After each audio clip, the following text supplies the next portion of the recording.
지장기도를 꼭 해야 되는 사람이 있는지 궁금합니다.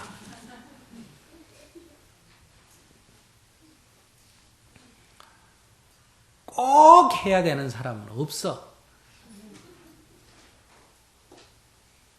인생은 그런 건 없어요. 근데 하면 좋은 사람이 있습니까? 하면 좋은 사람은 있어. 하면 좋은 사람은 어떤 사람입니까?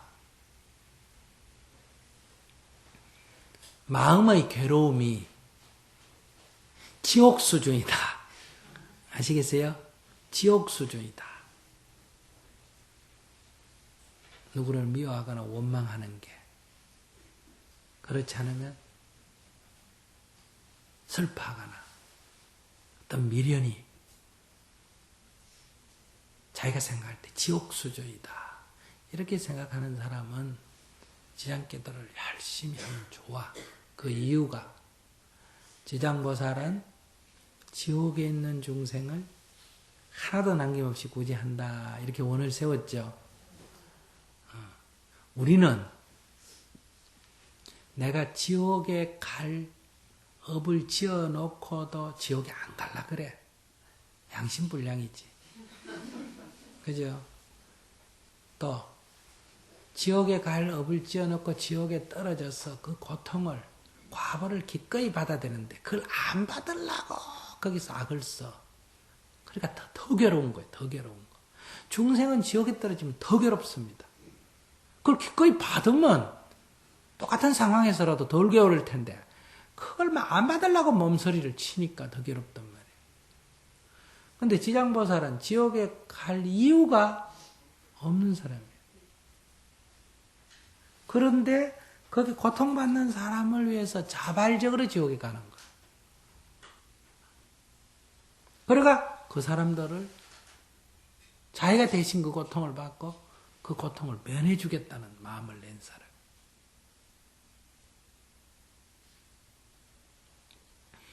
그러니까 지장보살은 똑같이 중생과 지옥에 같이 있는데 지장보살은 안 괴로운 거예요.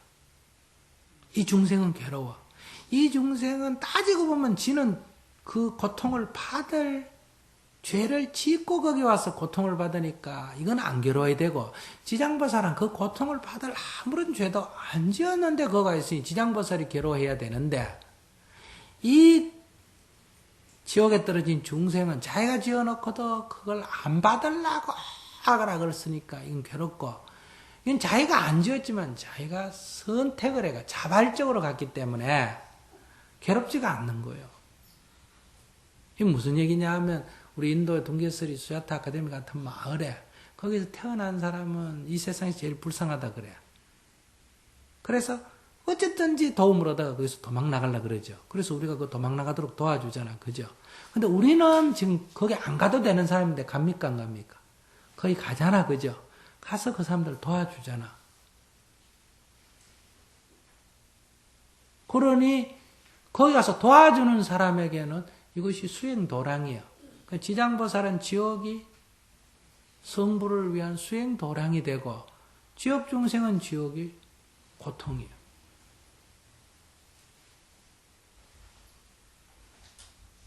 그래서 어떤 것은 자발적으로 선택하면 괴로움이 없습니다.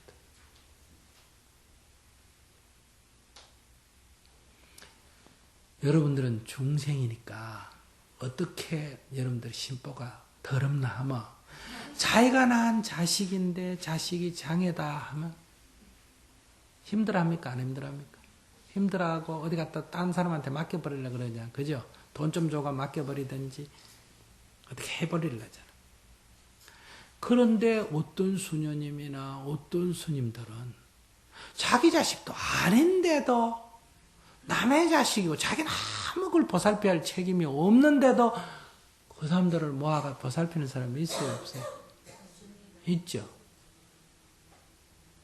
우리는 그런 사람들의 행위를 보살행위라고 그러죠. 그러니까 우리가 보살을 닮겠다고 할 때는 내 남편 아닌 남편, 내 부모 아닌 딴부모, 내 자식 아닌 딴 사람까지도 그렇게 하겠다는 게 보살인데, 나는 남은 건 놔놓고서 내 남편이나 내 자식이나 내 부모라도 그렇게 한번 해보자.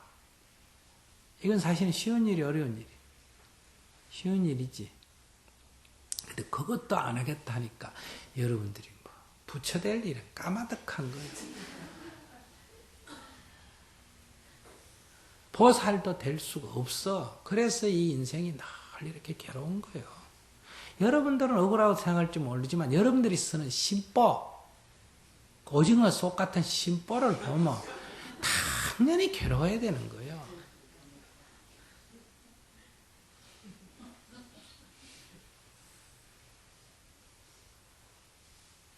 이거를 지장보살을 불러가 관세음보살에가 좀 뛰넘기고 지는 도망가려고 생각하니까 이 좀 문제죠.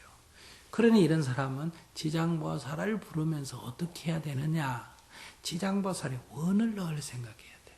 지장보살의 원을 생각하면 지장보살은 남의 고통도 제가 대신 짊어지겠다 하고 원을 세웠는데 나야 내가 지어서 받는 과보인데 이건 뭐 때문에 내가 대신 못 짊어지겠냐?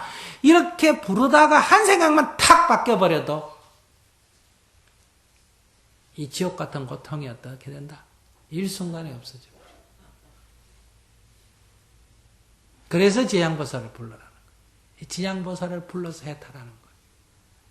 지장보살을 부르면서 지장보살의 원을 깨쳐야 되는 거예요.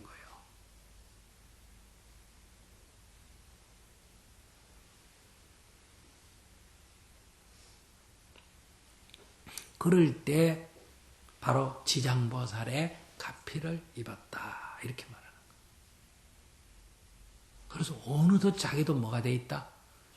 작은 지장보살이 돼 있다. 그러니까 우리 중국에 신라의 왕자 출신이었는데 중국에 가서 출가해서 스님이 돼서 지장보살처럼 살아서 중국 사람으로부터 뭘로 추앙받았다? 지장보살이라고 추앙받았잖아. 그죠? 중국 고화산에 계시는 지장보살은 우리가 생각하는 그 추상적인 지장보살이 아닙니다. 아시겠어요?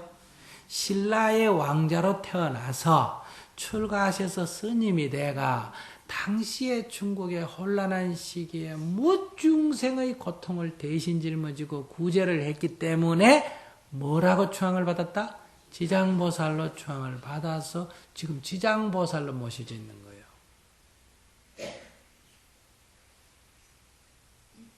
그래서 지장신앙이 있는 거예요.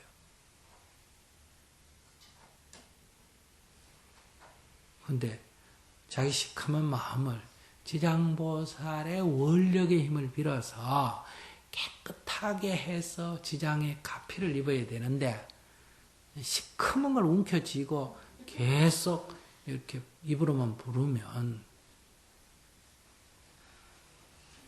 어떡하겠어? 그러니까 원리가 맞냐 이 말이야. 원리가 좀 안 맞잖아. 이 불법이란 건 원리가 있단 말이야. 원리에 맞아야 된다. 원리에. 그래서 고통 있는 사람은 지장보살을 부르면 좋다. 지장보살을 부르면서 지장보살의 원을 생각해야 되고 그 원을 내 원으로 만들어야 된다. 그러면 여러분들의 고통이 지옥에서 벗어나듯이 싹 없어져 버려요.